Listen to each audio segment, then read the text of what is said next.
ang tama nga formula sa bunyag katong mga pulong gyud nga gilitok sa ato ang Ginoong Jesucristo nga niingon siya, busa lakat kamo ug himuan ninyo ang tanan nga mga nasod nga mga tinun-an, bunyagi ninyo silang nga sa ngalan sa Amahan, sa Anak ug sa Espiritu Santo. So mao gid ni siya ang tama nga formula.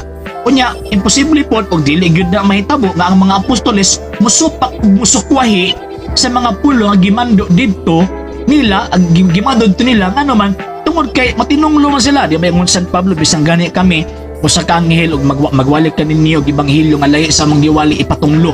So kung maghimo sila ilang kaugalingon, matinunglo sila nga naman kay di man silang manuluwas. So ang nagsugo sa pagpamautismo og naghatag sa formula sa insaktong paagi sa gitawag bautismo mao si Ginoong Jesucristo. Sumuog ito ang ilang sundon. So sa gisulti ni Kristo, bunyagi sila sa ngalan sa Amahan, sa Anak ug sa Espiritu Santo. Pero nga naman nga nisulti man si San Pedro nga pabunyag kamo sa ngalan ni Jesucristo.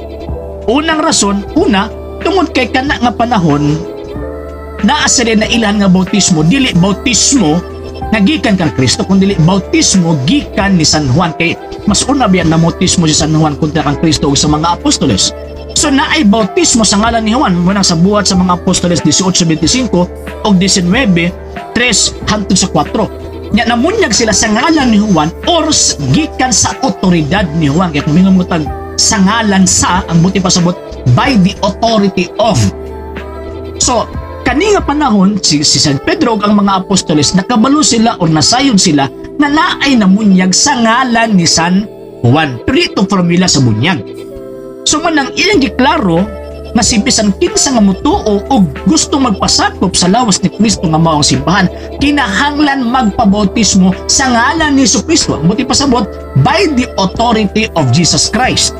So kung by the authority of Jesus Christ, subayon gitong pulong ni Kristo katong iyang gimando sa pamaagi sa bunyag. So unsa may gisulti na Ginoong Jesucristo sa pamaagi sa bunyag, bunyagi sila sa ngalan sa Amahan ug sa Anak ug sa Espiritu Santo. So dili gid pwede nga musimang ang mga apostol niining maong mandua nga naman kay ang mga apostol tawag ining they are subordinates or usa sila ka sakop lang ni Kristo, dili sila labaw ni Ginoong Jesucristo. Man ang simbahang Katolika ay tinukod man ni Ginoong Jesucristo, man ang ilahang gihimo is namunyag sila ginamit ang pulo ni Kristo sa ngalan sa Amahan, sa Anak ug sa Espiritu Santo.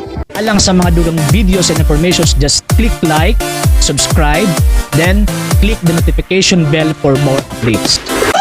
Ibisan kinsa nga naay ang mga pangutana, klarifikasyon, isulat lang or isend lang ang inyong mga questions diha sa comment box kay para ato ang mabasa ug mapaningkamutan nato ang matagaan ug igong pagtubag subay sa gitudlo sa Iglesia Katolika, sa kasaysayan ug sa Biblia.